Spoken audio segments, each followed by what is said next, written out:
I'm the owner of the 1966 Falcon Sports Coupe, you see. This is the high end of 1966 Falcons. It's the Futura model and it's the Sport Coupe model. So it's the maximum of interior design and exterior trim.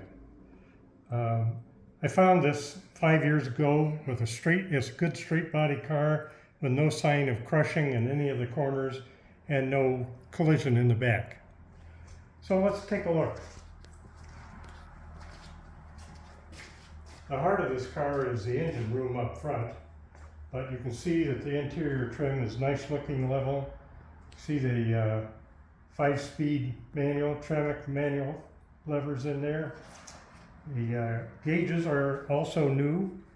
They're GPS speedometer and full electronic gauges. Now let's move forward to the engine room. This is where the show really starts. I wanted a full performance car. Did lots of things really well. I wanted to be able to drive it every day, whether it was just around the neighborhood or at the car shows or performance requirements needed as necessary.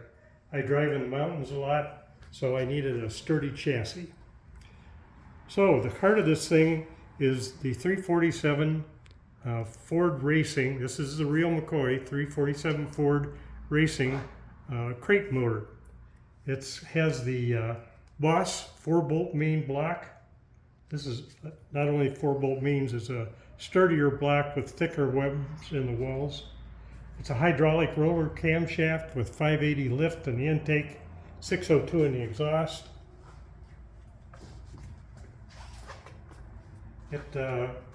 For the record, it shows on the crate engine papers 450 horsepower at 6,400 pound-feet of torque at 4,900. There was a tag on the snout of the water pump after this thing was dynoed. This is Ford Racing breaks these engines in on the dyno and then does power pulls. So the pulley showed 457 better than 450 and 411 better than 400. I don't guarantee those numbers, but that's what the Ford dyno guys put on it. This has the aluminum racing heads. You can look up the specs on those. You can see the photographs of the engine room where we picked up the parts numbers on the intake manifold, the cylinder heads, and the block. So up front also we have the air conditioner, Vintage Air, which does a fine job. I live in Phoenix area, so we get 110 degrees regularly in July and August, and this car has enough AC to handle that, including running it hard and idling in traffic. Big cooling system, major parts by Ron Davis radiator. This was a big step up in cooling, and there's an electric fan on it.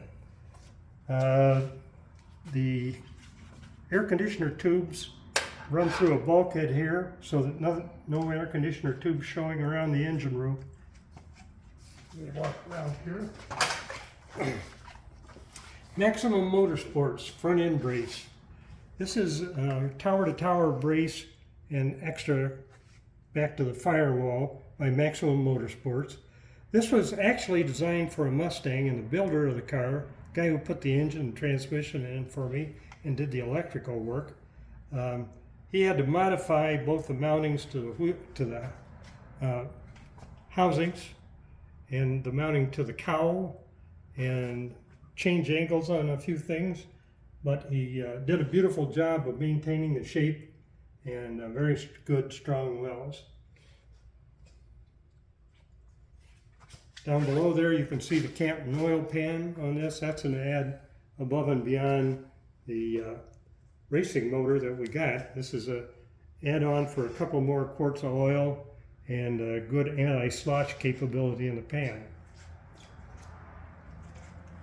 Moving around here, we can see we have torque thrust 2 wheels, 17-inch in diameter back, 16-inch in front. You can see the bare brakes, disc brakes all around.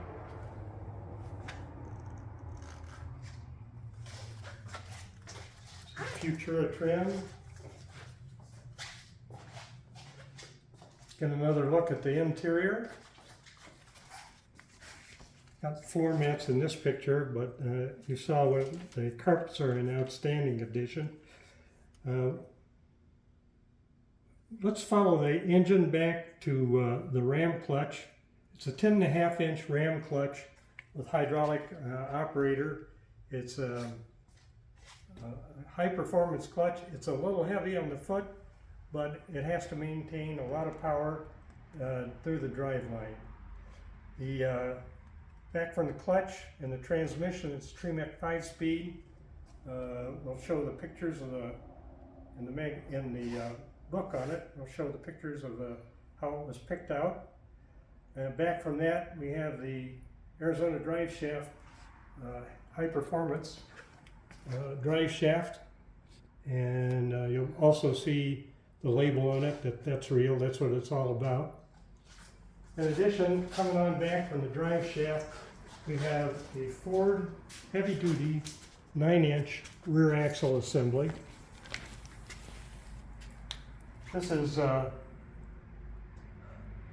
This is built by Curry, has strange 31 spline axles in it, and an Eaton locker. It's not really a locker. What do I call that? Eaton posi. Okay, you see we've relocated the battery to the trunk area back of the back right wheel. Let's get a yellow, can't remember the name. What's the battery? Yeah. Optima. It's an Optima. Forget that for a second. It's a yellow Optima, and it's doing fine. Good deal. Underneath this bump in the trunk, underneath is this bump in the trunk is the fuel pump area for the Holley EFI that's in front. So that's the electric pump. Oh, by the way, back here, if you look back toward the back seat, you can see the cross bracing that we talked about as part of the chassis stiffening. I'll talk about that in a minute. The chassis stiffening is substantial. I wanted this to have an extra strong frame underneath. So I have 1 3/8 square tube tying the front assembly to the rear assembly. So the subframe assemblies are tied together extremely well. I got extra long pieces of tube so that they could tie in, not just kind of butt up against the stud frames, but also have weldment that followed the contours of the intersection of the rear and front. Also have approximately, say, a foot long area where weldment was made, so they're super strong, super attached, and super stiff. In addition to that, underneath the door frame here, all along this from wheel to wheel arch, there is reinforcement at the pinch weld between the body and chassis line. There's a 1 inch by 1 inch by an 1/8 inch angle iron welded to that seam. So there adds a lot of strength to it. In addition, that piece under the pinch weld is also welded in a bridge lattice pattern to the stub frame connectors. So this thing is laced together side to side, up and down, and has a very, very strong chassis and there's no notable flex under any conditions that we're maintaining up to right now. So that's about the size of it.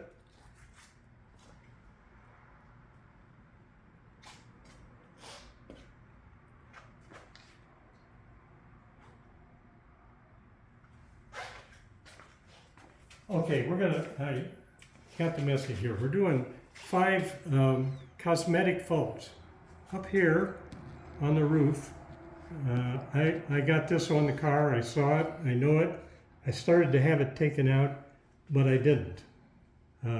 The dent remover guy, even the guy that taps them out from the inside, said he'd have to remove the original headliner. This looks very good. So I decided not to do that. I wanted the original headliner, and I have to find somebody who's willing to take that job on. I've seen it done regularly, but I haven't found anybody here.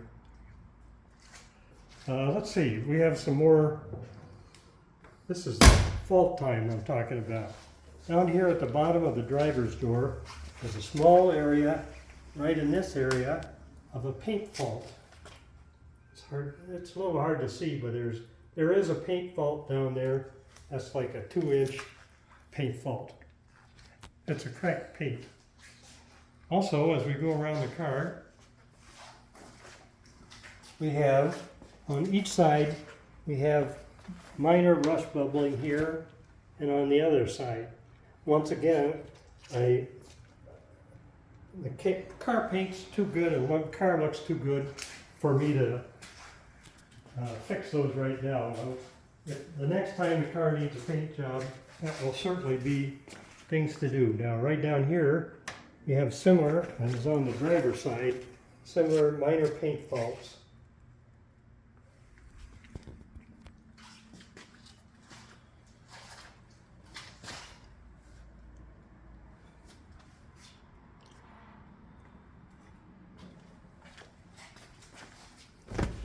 Okay, on the interior, back here, there's a split on the top of the back seat area. There's a split in the upholstery. And down here, we have a split in the upholstery that I repaired with black tape. I didn't repair it, I covered it with black tape. And in the passenger seat, there's a piece of where the stitching has come out in one of the rows along the front. Let's see if we can find that. Okay. Well, that's about it. We really have taken care of the faults. I think there's full disclosure on those. And the reasons why I'm not about to redo the paint on this car, because it's such a high quality paint job, it'd be hard to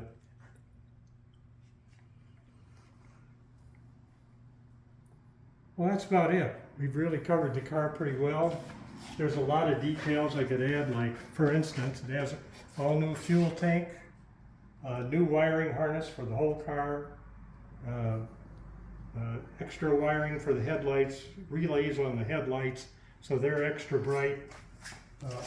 All the lamps operate on the car, so I replace lenses wherever necessary, and lamps, and it's a properly lighted car.